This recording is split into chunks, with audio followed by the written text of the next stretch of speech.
Arienne Davison, and I'm here to talk to you about the congregational size model. So if we think about music, and I love music, although it's been a really long time since I liked this kind of music. My parents made me take the violin when I was a kid. But when I think about classical music or playing in the orchestra or the time I spent in elementary school, there were times where I was playing by myself, and probably at first it was really terrible, but I got better. And as I got better, I had opportunities to do things like play a duet for a contest or play in a small group like a quartet. And then there might be special occasions, those cool performances that your parents get invited to and they sit in the audience and clap for you. So maybe there's a larger orchestra that I was a part of.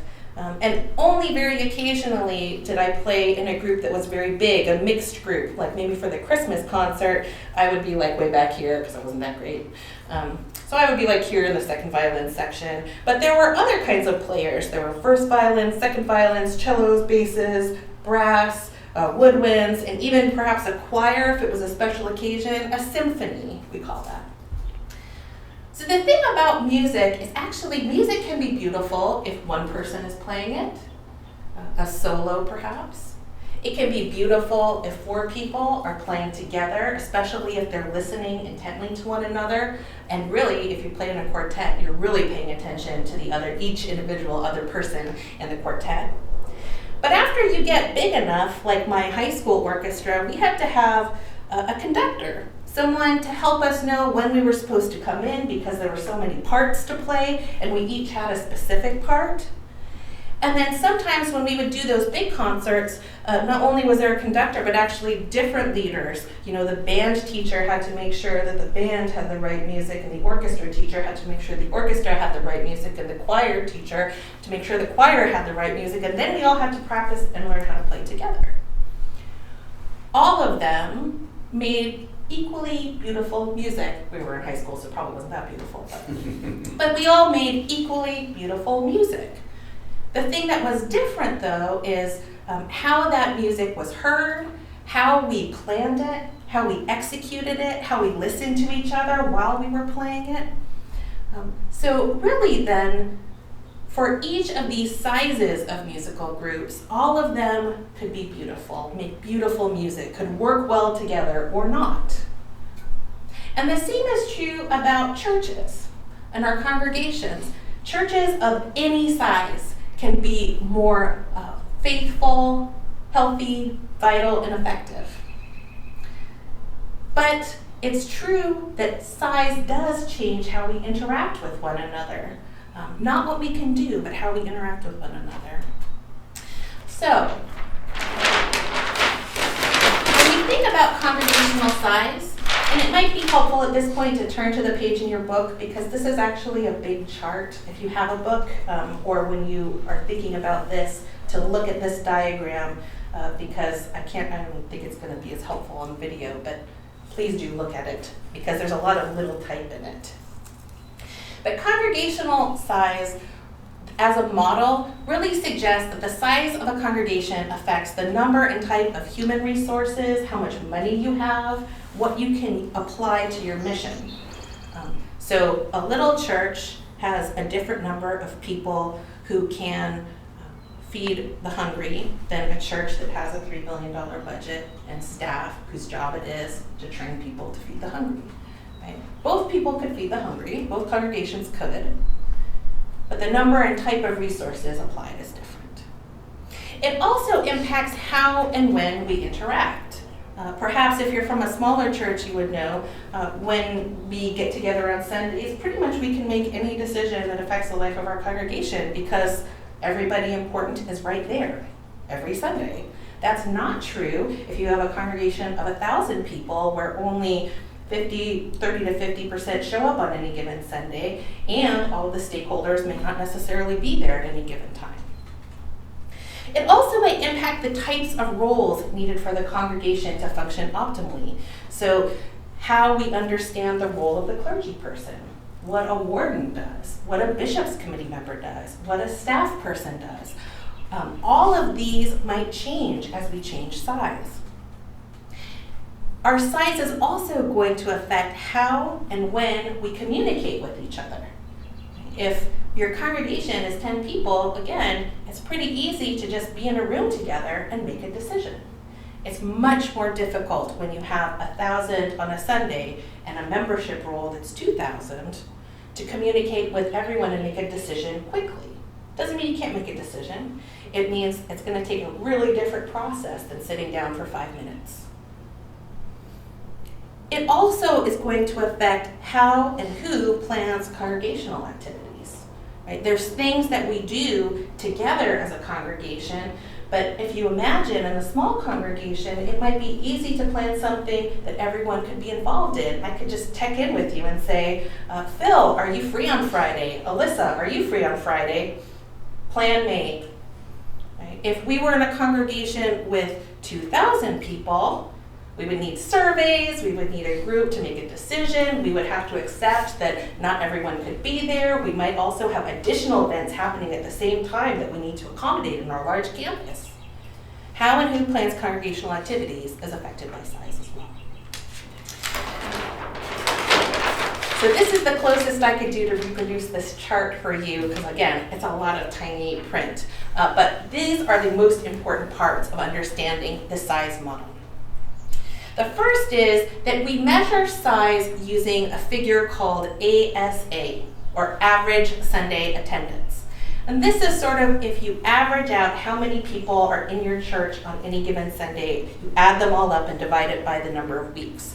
And it gives you a sense of how many people are regularly here, because we all know things spike up at Easter, Christmas, and they come back down at other times of the year, maybe during the summer. So in this model, we look at the different average Sunday attendance sizes of each congregation, and we use, as much as possible, neutral terms to describe this, right? So very small just means a small number of people in your average Sunday attendance, 1 to 50 perhaps. A small church has some more people, 40 to 100 on a Sunday. And remember, this is different than that membership number. The total number of people who are in your congregation's orbit could be much larger than this, but we're talking about Sundays. A middle-sized congregation typically has 75 to 200 on a Sunday, moderately large 150 to 400, and very large 350 up. A thing you might notice about these numbers is that they overlap pretty significantly, right? That's actually because as we move between sizes, either growing or right-sizing, sometimes we do behaviors that are behind us or in front of us in terms of a size trajectory. So a small congregation maybe has 40 people. Maybe they're functioning like a small congregation doing this stuff. And it's not until they hit this 75 number, perhaps, that they start to look a little bit more like this, right? So you could also imagine a congregation that had 75 people on a Sunday that still acted like this. That's why there's overlap in the numbers, because we recognize that actually, as we change, there's not a cookie cutter set, this is the way we change. So when we think about the resources of a congregation, these are really impacted by the number of people, right? Either you have people to do things, you have staff, or you don't. You can pay someone or you can't. So in a very small congregation, there's typically no full-time staff. Programming is really just the bare essentials. We have liturgy, maybe some get-togethers, and typically there's part-time or shared clergy, so a couple congregations sharing somebody, or supply clergy. In a small congregation, there's usually no full-time staff. And you might start sharing programs with other community churches or other congregations that are part of your diocesan network. Once we get up to middle-sized congregations, we're really looking at the beginning of being self-sustaining. And typically for us these days in the Episcopal Church, that means able to support a full-time pastor. That is usually our biggest budget item for most churches, but especially for middle-sized churches. And the leap to get to this is actually a huge developmental leap. And it typically changes how congregations interact and function. As we move down this research, you'll notice there's more program, there's a full-time pastor, and maybe extra staff as you get here, because there's so many people to coordinate. The pastor, and we'll talk about this in a minute, the pastor is doing different stuff here, right? Which is why you need more. You need more guidance spiritually and programmatically. Once you get very large, you're again offering multiple kinds of programs, lots of options for liturgy, and the staff are specialized. You have one person who's in charge of pastoral care. You have a person who helps with formation, and they're experts that you can seek out for that information.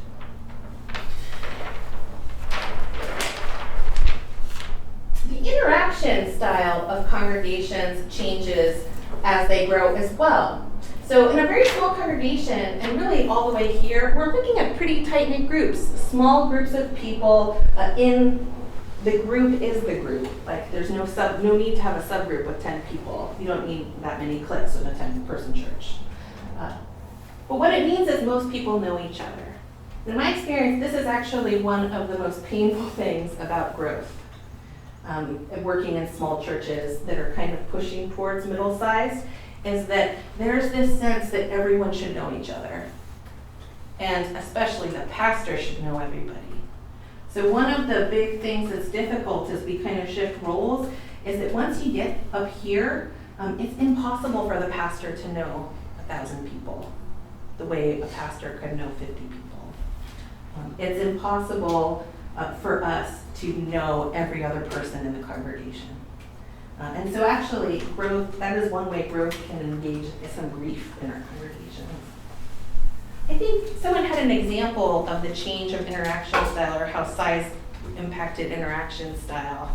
You want to share, Phil? Sure. So I serve in a congregation that is moderately large, but it's in a university town, which means we get a lot of folks coming through from other places. And what I've noticed over time is that depending on the experience they've had in congregations, the way they experience the church I serve changes dramatically. So the folks, sometimes we have folks that have come from church plants or mission churches that are really small, and they know everybody, and it's super tight. And then they come into a congregation where there's a lot of different groups, and I'll know most people, but they don't feel like there's that same sense of being held really closely.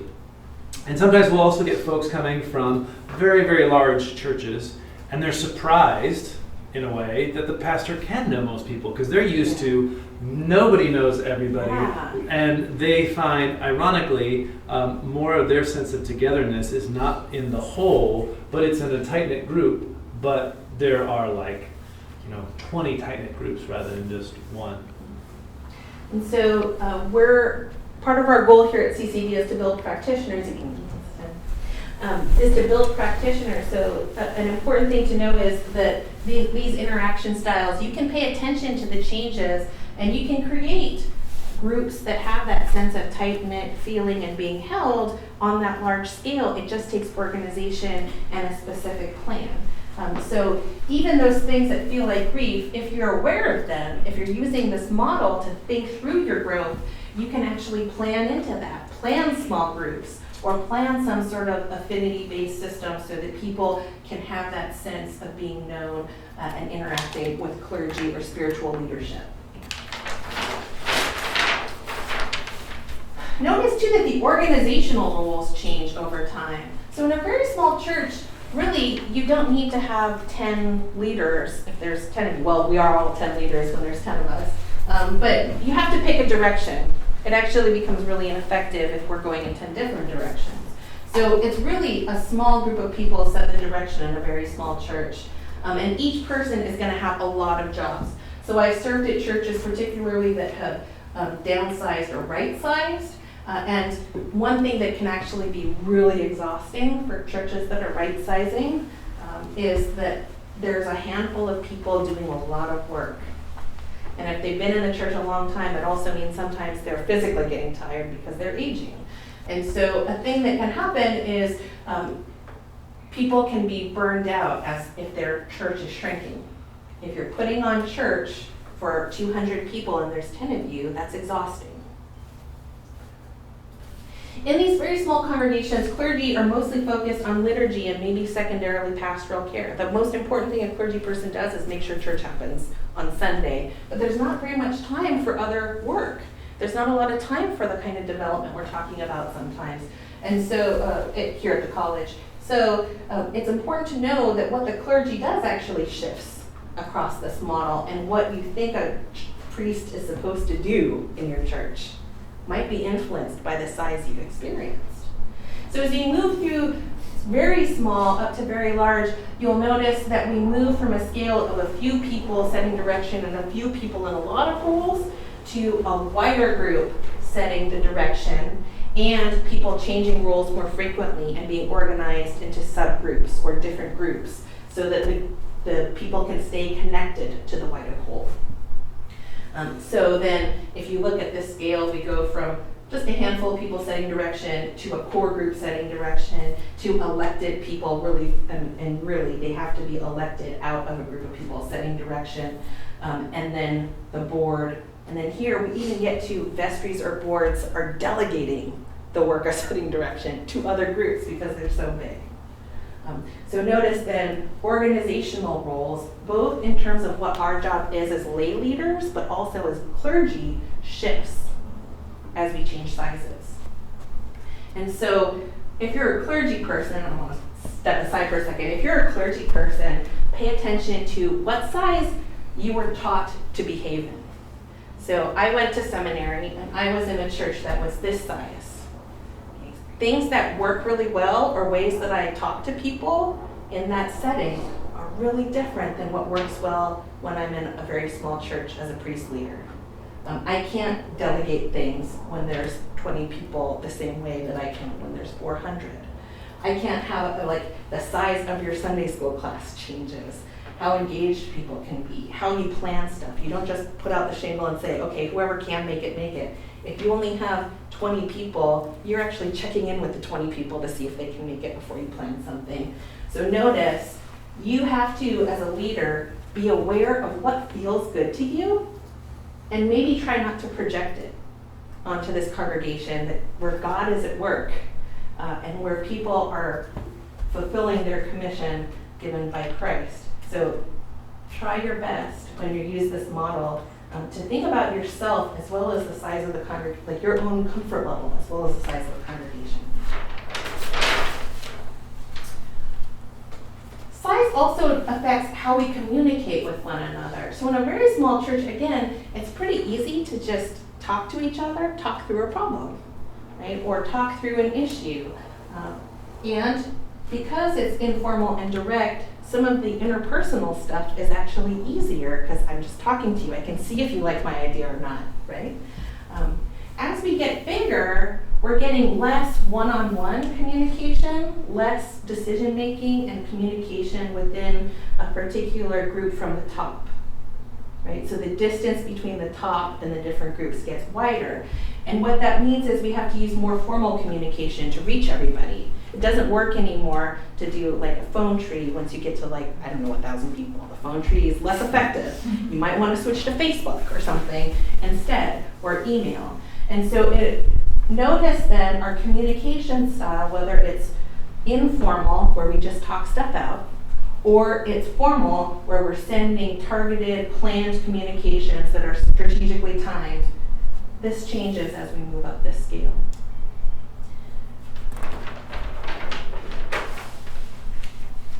Our planning style, how we make decisions about our direction and what we're going to do together, also changes. So at the very small end, we get sort of spontaneous, informal planning, and this is also important. When you're in a very small or small church, the best data about what we should do comes from us. We know ourselves, right? The statistician in me would say the number of your sample is not large enough to hit a median, right? If you know statistics, the bigger the sample, the more you can estimate the spread, so you can kind of figure out where most people are. If you have a very small sample, each individual expression becomes more important and has greater influence. So data comes from members' experience when we're here. Even in small, it's still mostly based on member experiences. In a lot of very small churches, like the one I serve, there's even sometimes suspicion about outside research or data, or what the diocese thinks we should do. Because we know each other, we know ourselves. There's a small enough number of us to know that. As we get bigger, though, that becomes less and less possible, and we're more affected by this broader social trend because we look more like the wider society. So planning becomes formal, and it's not just based on the group's experience, it's also based on research about what's happening around us and what's in our community. And that pattern continues, right? So once we get to the very large, it's not just we have one or two people looking stuff up on the internet. When we get to very large, you're paying people to come in and help you figure out what your data is and get you in touch with it, because there's so many people. It's difficult to stay in touch with yourself. So that's a lot, and that's a lot of words, and I'm sorry about that. There's just no way to get around that chart. But I'll try my best here to distill this a little bit. So there are some key ideas that I want to just say over and over again and reinforce. And the first is, again, churches of any size, just like those musical groups, can be healthy, more healthy, faithful, and effective than they are right now. And that's when we think about growth, what we're really talking about. There's no reason our churches can't numerically grow, I would argue. And a lot of times we're being called to grow because our community needs us to share this treasure we have that nobody else has, just the way we have it. But whether or not you end up growing numerically, no matter what size you are, you can be more healthy, more faithful, and more effective if you pay attention to the ways you interact, how you use resources, how you plan, and try and align that with normal human patterns of organization. Because really the chart's just saying this is how people in these size groups tend to behave. So it feels easier if we're behaving in alignment on the chart. It's also true that when we change size, our systems have to change to stay effective. So I've served at churches that were smaller, that had been larger before. And one of the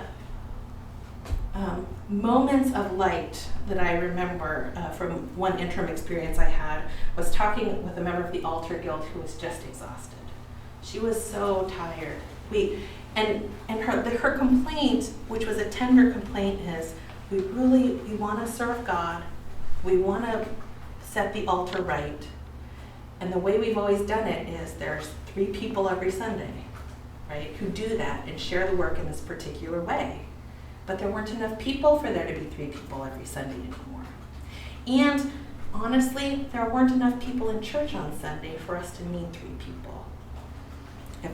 And so when I taught her about this model and showed her that actually where she had been when that system and that schedule was set up, where the congregation was actually middle-sized. They were pretty big on a Sunday, over 150, because they had a really charismatic priest. And they'd had a bad experience with the next priest that conflicted and shrunk the congregation. Right? So everyone in this church was trying to put on church for 200 people.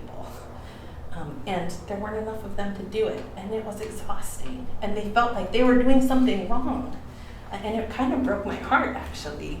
And it was really only when she realized she didn't have to do that. We don't have to do that. We could do this a different way, and it would still be serving God. We would still be doing the thing God called us to do and sharing our treasure, but we didn't have to do it the way that was exhausting. So using this model to think about changes that have already happened can be really fruitful, because when you do that, it releases energy. It means all that energy we spent being anxious over trying to replicate behaviors in a different size could go to being the most healthy, faithful, and effective congregation doing the thing God's calling us to right now. The other thing you should note is that whenever you change size, we have to change, but it feels tough. So we talk about growth, and I mentioned, really I think a lot of our churches could grow numerically, but when we do that, it's actually hard. we lose things that we used to have. We lose the sense that we've known everybody. We lose the sense that we all have access to the pastor sometimes. We might lose our ability to directly influence what happens because other people. And so a thing to know is even if it's a positive, we tend in our culture to say big is good. Even if it's a positive growth trend, it might feel terrible to some people. It might feel really hard. And so notice then that you can be aware of that pinch in advance. So if you're planning to grow, or if you find yourself like right in that gray area where it's not actually clear based on your number which spot you're in, notice how different behaviors feel, and then you can actually plan to behave the next size bigger. And do teaching around what it will mean to function in this new way, and that it's not all loss. There's some gain to the community, right? So are there any other comments or thoughts about congregational size or ways we could use this, or great stories about how this model has been used? All right. So you might be asking yourself, how can I use this really complicated chart with all these little words? And I hopefully gave you some ideas as we went. But particularly, let's think through these one at a time. So you can use this for assessment and diagnosis. As I mentioned before, being able to say why we felt so drained was incredibly helpful for the congregation that had shrunk. Right? So being able to assess like why mission isn't happening, or how we could grow, this is a great use of this model. I would say this is a tougher one for teaching and formation. Probably leaders use this model with particular groups or with a leadership team to understand strategic planning, but I'm not so sure that this one is as helpful that like everyone needs to know what size we are. This is a great tool for data collection. So if you're in a congregation and you're trying to figure stuff out, or you're trying to figure out why people have preferences that they have or what's going on, you can actually kind of map where people think they are on the congregational size scale. So some people remember a size and they believe that they're a size that they're not. So data collection can actually help you reveal where you really are and where you want to go. Again, it's the same thing with teaching information. I think this is not as helpful for developing a common language because I'm not sure what benefit it would be if everyone in my congregation said, oh yeah, we're a small congregation. I don't know how that would actually change how we function together. And so I would say no to that one. This is an incredibly helpful tool for leadership and strategy. So leadership who are trying to develop their congregation and get it to be more effective, healthy, and faithful can use this tool to figure out what specific behavior we might need to change or how we could adapt in order to free the most energy to pursue our mission. And likewise, it's really helpful for direction, vision, and goal setting as we're thinking through who we are and who we want to be. And with that, I believe that is the congregational size model. I've been the Reverend Arienne Davison.